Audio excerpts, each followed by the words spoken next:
नमः शिवाय जरूर लिखिए। साथ ही अगर आपने अभी तक मेरे चैनल को सब्सक्राइब नहीं किया तो सब्सक्राइब कर लीजिए और बेल आइकन पर क्लिक जरूर कीजिए, जिससे हमारे वीडियो के नोटिफिकेशन आपको मिलते रहें। अब सुनिए ये कहानी। किसी गांव में एक ग्वाला अपने बीवी बच्चों के साथ रहता था। उसके एक बेटा और एक बेटी थी। वह ग्वाला था तो उसके पास बहुत गाय और बछड़े थे।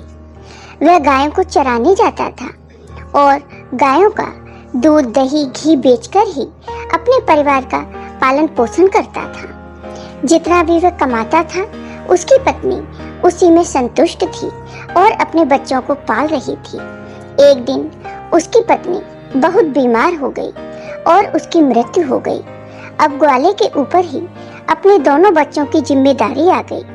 कहते हैं कि अगर पिता मर जाए तो माँ अपने बच्चों को सही तरीके से पाल लेती है, लेकिन एक पिता ऐसा नहीं कर पाता। उस ग्वाले को भी बहुत परेशानी हो रही थी। वह गाय चराने जाता तो अपने बच्चों के लिए भोजन तैयार नहीं कर पाता। बच्चे अभी छोटे थे। बेटी 10-12 साल की थी और बेटा 8-9 साल का। कुछ समय ऐसे ही बीत गया। फिर ग्वाले ने बच्चों के पालन पोषण के लिए दूसरी शादी कर ली। ग्वाले की दूसरी पत्नी घर आ गई। वह ग्वाले के बच्चों को बिल्कुल भी पसंद नहीं करती थी और ग्वाला भी अपनी दूसरी पत्नी के साथ खुश रहने लगा। अब ग्वाला अपनी दूसरी पत्नी की ही सारी बात मानता था। धीरे धीरे समय बीतता है और बच्चे और बड़े हो जाते हैं। लड़का 12 साल का हो जाता है।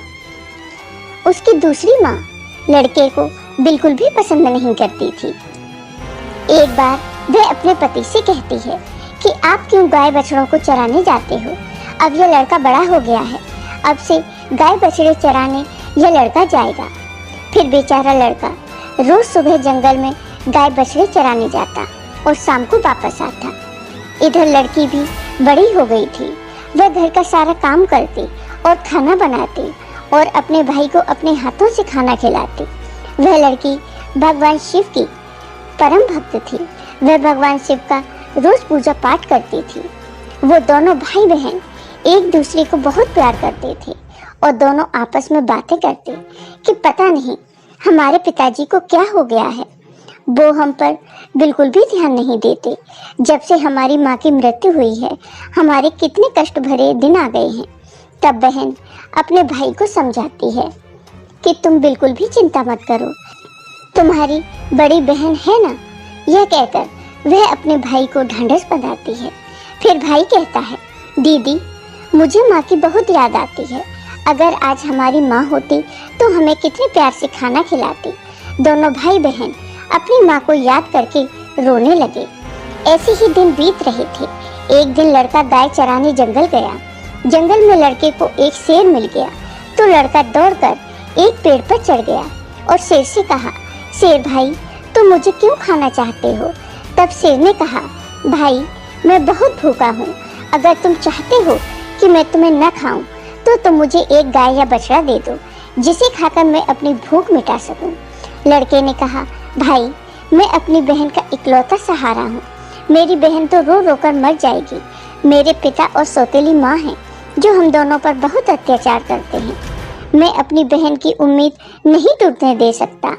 अगर फिर भी तुम्हें मुझे खाना है या गाय और बछड़ा खाना है तो मैं नहीं कह सकता, क्योंकि इसके लिए मुझे अपने माता पिता से पूछना होगा। तब शेर ने कहा, ठीक है, कल तुम अपने माता पिता से पूछकर आना। फिर लड़का शाम को अपने घर गया और अपने पिता से कहा, पिताजी आज मुझे जंगल में शेर मिला। अभी पूरी बात हुई भी नहीं थी कि उसके पिता ने उसके 2 चांटे लगा दिए। फिर वो रोने लगा। रोते रोते उसने कहा, पिताजी मैं आपसे कुछ कहना चाहता हूँ, आप मेरी बात तो सुन लीजिए। जैसे तैसे लड़के ने अपने पिता को सारी बात बताई कि जंगल में उसे कल एक शेर मिला था, वह मुझे खाएगा या गाय और बछड़े को।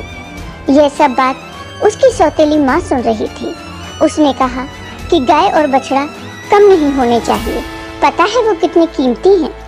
उनके दूध से ही तो हमारा घर चलता है और तुम्हारे बिना तो हमारा कुछ नहीं बिगड़ेगा। इसलिए अच्छा है शेर तुम्हें ही खा जाए। अब वह बेचारा दुखी मन से अपनी बहन के पास गया। उसकी बहन ने खाना खिलाया और पूछा कि तुम इतनी उदास क्यों हो। तब लड़के ने सारी बात अपनी बहन को बता दी। तब उसकी बहन उसे समझाने लगी कि तुम तो मेरी जिंदगी का आधार हो भाई, तुम्हारे बिना तो मैं जीने की सोच भी नहीं सकती। अगर तुम्हें कुछ हो गया तो मैं भी जिंदा नहीं रहूंगी, इसलिए तुम जंगल को जाना और एक बछड़ा शेर को खाने को दे देना। अगर गाय जिंदा रहेगी तो बछड़ा तो और आ जाएगा। और उसके पिता ने भी यही कहा था कि शेर तुझे खा जाएगा तो पुत्र तो और भी हो जाएगा। ये सारी बातें बहन ने सुन ली थी। तो भाई ने कहा ठीक है बहन। दूसरे दिन वह फिर जंगल में गया तो शेर उसका इंतजार करता मिला। शेर ने कहा कहो तुम अपने माता पिता से आज्ञा लेकर आए हो या मैं तुम्हें खाऊं।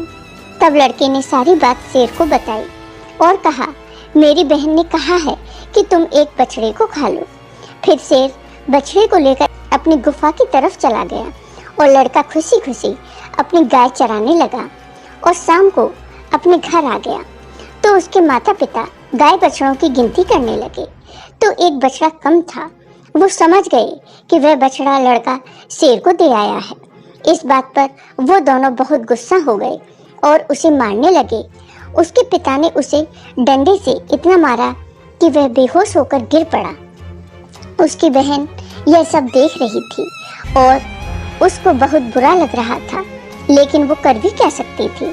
जब उसके माता पिता चले गए तब बहन अपने भाई को उठाकर कमरे में ले गई और उस पर पानी के छींटे मारे। जब वह होश में आ गया तो उसे पानी पिलाया, खाना खिलाया और दोनों भाई बहन बहुत देर तक रोते रहे। फिर बहन ने कहा भाई अब तुम्हारा यहाँ रहना खतरे से खाली नहीं है। मेरे पास माँ की ये निशानी, ये अंगूठी है। तुम ये अंगूठी पहन लो और ये घर छोड़कर चले जाओ। अगर तुम जीवित रहोगे तो मुझे आस रहेगी और हम कभी न कभी जरूर मिल जाएंगे। भाई की समझ में बहन की सारी बात आ रही थी, लेकिन उसने कहा बहन तुम ठीक कह रही हो, लेकिन मैं तुम्हें यहाँ अकेले छोड़कर कैसे चला जाऊँ। माँ तुम पर भी तो अत्याचार करती है, सब काम करवाती है, मारती पीटती है। तब बहन ने कहा भाई अगर तुम ठीक रहोगे तो मैं सब सहन कर लूंगी, लेकिन तुम यहाँ से चले जाओ। भाई अपनी बहन की बात मान लेता है और एक धागा उठाता है और अपनी बहन की कलाई में बांध देता है। ये मेरी निशानी है, जब भी हम मिलेंगे तो ये देखकर एक दूसरे को पहचान लेंगे। तुम ये धागा टूटने मत देना। बहन ने कहा ठीक है। जब दोनों भाई बहन बातें कर रहे थे तो उनकी सौतेली माँ सब बातें सुन रही थी। तब वह मन में सोचने लगी अच्छा ये बात है, अब मैं इन्हें मजा चखाती हूँ। जब लड़का और लड़की सो गए तो सौतेली माँ ने अपने पति से कहा कि मुझे तो इस लड़के का मांस खाना है। पति ने कहा ठीक है, अगर तुम्हारी ज्यादा इच्छा होती है तो मैं अभी इसका मांस लेकर आता हूँ। बाप इतना निर्दयी, इतना कठोर हृदय का हो गया कि उसने अपने बेटे को उठाया और बाहर ले गया और कुल्हाड़ी से उसके छोटे छोटे टुकड़े कर दिए। फिर टुकड़े लेकर अपनी पत्नी के पास आया, ये लो खा लो। तब उसकी पत्नी ने उन टुकड़ों की सब्जी बनाई और खाना बनाया। फिर उसने एक थाली अपने लिए और एक पति के लिए लगाई। तभी उसके मन में विचार आया कि भाई बहन का बहुत गहरा प्यार है, तो बहन को उसके भाई का मांस जरूर खिलाना चाहिए। तो उसने बहन को बुलाया और एक थाली उसके लिए भी लगाई और कहा खाओ। तब बहन सोचने लगी कि इतने प्यार से तो माँ ने कभी खाना नहीं दिया, जरूर कोई बात है। जब वो खाना खाने लगे तो बहन ने देखा कि थाली में वही उंगली आ गई जिसमें वह अंगूठी थी। बहन तुरंत समझ गई, क्योंकि वह सुबह से अपने भाई को खोज रही थी, लेकिन वह उसे कहीं दिखाई नहीं दिया। उसका शक यकीन में बदल गया वह अंगूठी देखकर। अब वह अंदर जाकर जोर जोर से रोने लगी और भगवान शिव से कहने लगी, हे भगवान ये क्या हुआ, इन लोगों ने मेरे भाई को मार डाला, अब मैं अकेली रह गई। अब वह रोई जा रही थी।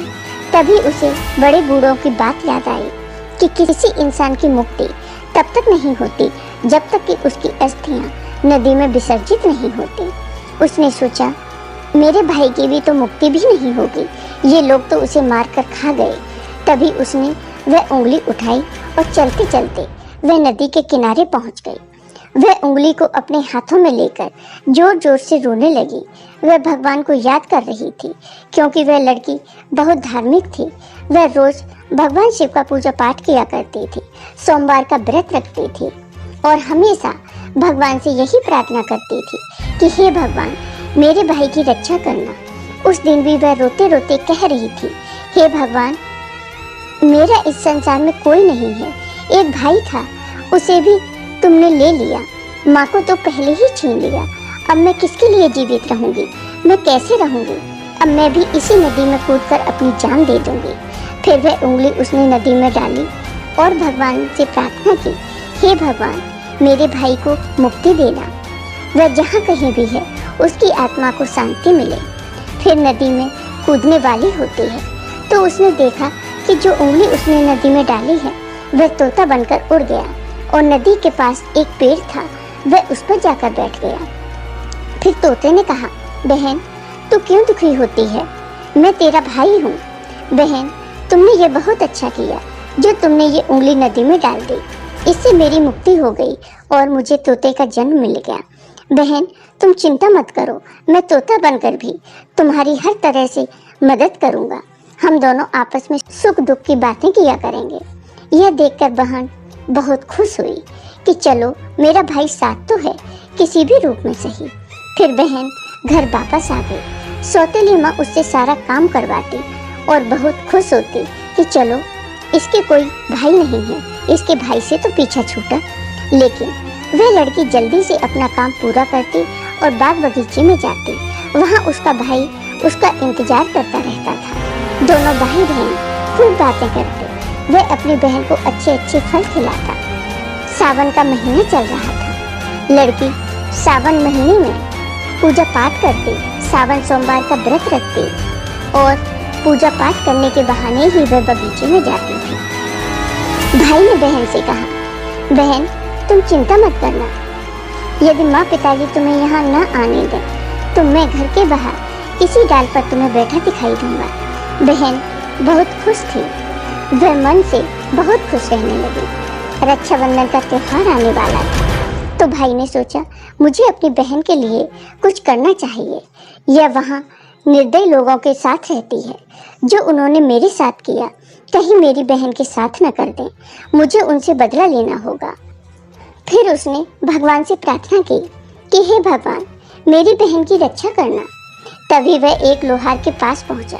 लोहार से तोते ने कहा, पिता ने मारा, माँ ने मरवाया, बहन सरासर रोई री, मैं हरियल तोता बन उड़ आया। फिर वह लोहार कहने लगा, तुम क्या कह रहे हो? मेरी तो कुछ भी समझ में नहीं आया। फिर उसने वही दोहराया, पिता ने मारा, माँ ने मरवाया, बहन सरासर रोई री, मैं हरियल तोता बन उड़ आया। तोते को बोलता हुआ देखकर उसे उसकी बातें सुनने का मन हुआ। वह कहने लगा, तोता, तुम मुझे खुलकर बताओ, तुम क्या कहना चाहते हो? तब तोते ने सारी बात लोहार को बताई। लोहार तोते की बात सुनकर कहता है, तुम्हारी कहानी तो बहुत ही दुख भरी है। यह सुनकर मुझे रोना आ रहा है। तुम बताओ, तुम मुझसे क्या चाहते हो? अगर तुम चाहो तो मैं तुम्हारे लिए अपनी जान भी दे सकता हूँ। तब तोते ने कहा, मुझे कुछ नहीं चाहिए, बस तुम मेरे लिए एक ऐसी कटार बना दो जो तलवार से भी तेज हो। लोहार ने कहा, ठीक है भाई। फिर उस लोहार ने तोते के लिए कटार बनाई। कटार बन गई। तोते ने कहा, इस कटार को मेरे पंखों में छुपा दो। लोहार ने कटार तोता के पंखों में छुपा दी। वह तोता वापस पेड़ पर आ गया।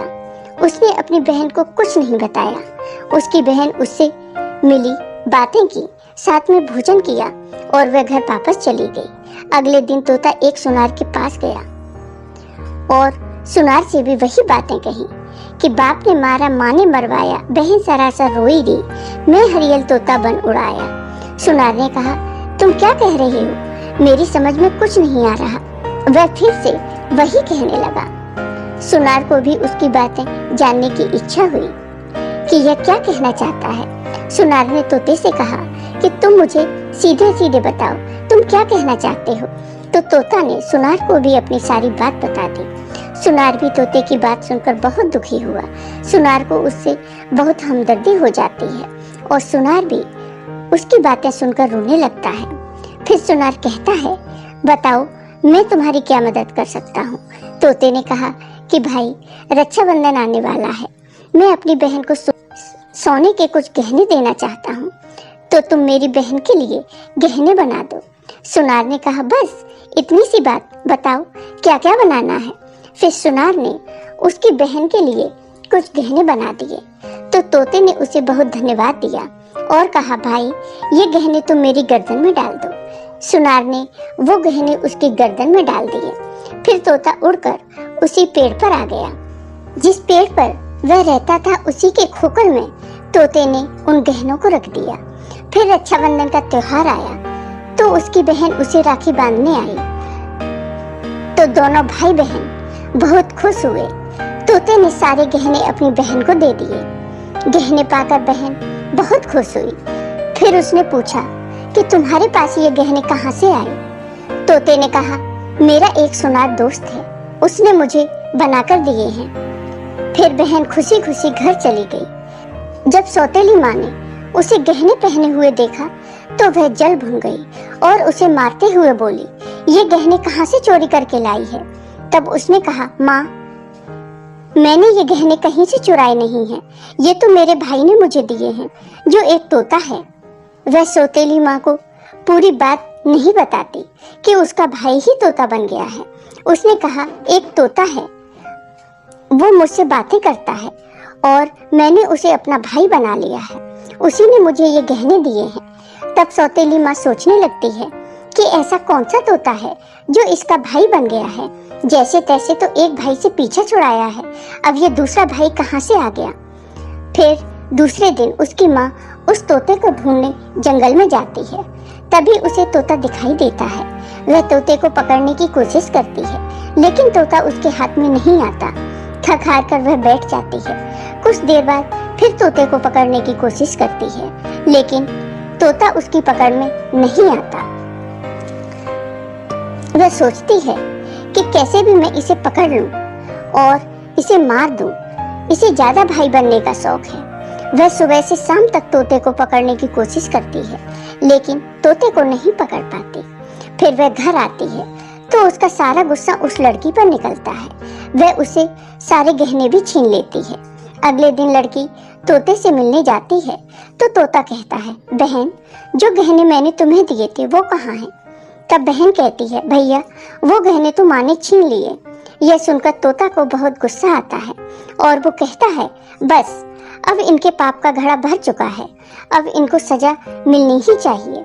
फिर वह तोता उस घर के बाहर एक पेड़ की डाल पर बैठ जाता है और इंतजार करता है कि उसके माता पिता कब बाहर निकले। तब वह लड़की बाहर कुछ काम कर रही थी तो उसकी माँ किसी बात पर उसे डांट रही थी और उसे मार रही थी। तभी उसका पिता भी बाहर आ जाता है और लड़की को मारने लगता है। यह सब वह तोता पेड़ पर बैठकर देख रहा था। उससे यह सब देखा नहीं गया और वह अपनी सौतेली माँ और बाप पर झपट पड़ा। उसके पंखों में जो कटार थी उसने उन दोनों की आंखों में घुसा दी। अब दोनों अंधे हो गए और तड़पने लगे। फिर उसने अपनी चोंच से कटार उठाई और उन पर वार कर दिया। वह दोनों जमीन पर गिर पड़े। तोते ने कहा, तुम दोनों ने बहुत पाप किए हैं, मैं तुम दोनों को नहीं छोड़ सकता। तब वो दोनों कहते हैं कि तुम्हारा हमसे क्या बैर है। तब तोते ने कहा, तुमने तो मुझे मारकर खा लिया और पूछ रहे हो कि क्या बैर है। फिर वो दोनों तड़प तड़प कर मर जाते हैं। तब तोता अपनी बहन से कहता है कि चलो अब हम यहाँ नहीं रहेंगे। अगर यहाँ रहेंगे तो हमें अपने दुख याद आएंगे, हम उनको कभी भूल नहीं पाएंगे और दुखी रहेंगे।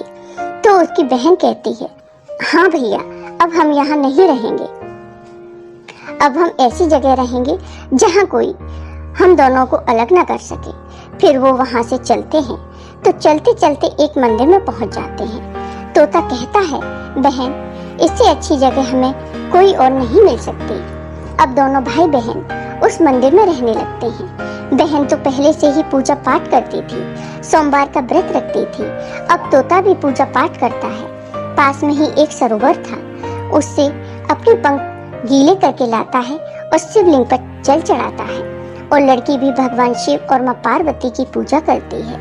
ऐसे ही दिन बीत रहे थे। उसकी सच्ची भक्ति को देखकर एक दिन माँ पार्वती ने भगवान शिव से कहा कि देखो कितने दुखिया बहन भाई हैं, इनको देखकर मुझे रोना आता है। ये कितने तन मन से आपकी सेवा करते हैं, आपको इनका दुख दूर करना चाहिए। तब शिव जी ने कहा, हे पार्वती, ये तो संसार सागर है, हम किस किस का दुख दूर करेंगे। लेकिन पार्वती माँ हट करने लगी और कहने लगी, नहीं भगवान, आपको इनके दुख को दूर करना ही होगा। तो भगवान शिव पार्वती माँ के हट के आगे मान जाते हैं। जब वो दोनों भाई बहन पूजा कर रहे थे तो भगवान शिव और माँ पार्वती प्रकट होते हैं और उनसे मनचाहा वरदान मांगने को कहते हैं। तो लड़की ने कहा, हे भगवान, मुझे कुछ नहीं चाहिए, मैं तो बस इतना चाहती हूँ कि मेरा भाई पहले वाले रूप में आ जाए और हम भाई बहन को कोई अलग न कर सके। उसकी यह बात सुनकर भगवान शिव और माँ पार्वती बहुत खुश होते हैं और उन्हें वरदान देते हैं कि उसका भाई पहले जैसा हो जाए। फिर भगवान शिव और माँ पार्वती की कृपा से वह लड़का पहले जैसा हो गया और अब भाई बहन बहुत खुश हो गए और भाई बहन खुश होकर भगवान शिव की पूजा करने लगे और बड़े प्यार से रहने लगे। जय हो भगवान शिव की, जय हो माँ पार्वती की। आपको ये वीडियो पसंद आया हो तो कमेंट बॉक्स में कमेंट करके जरूर बताइए। साथ ही मेरे वीडियो को ज़्यादा से ज़्यादा शेयर करिए। धन्यवाद दोस्तों।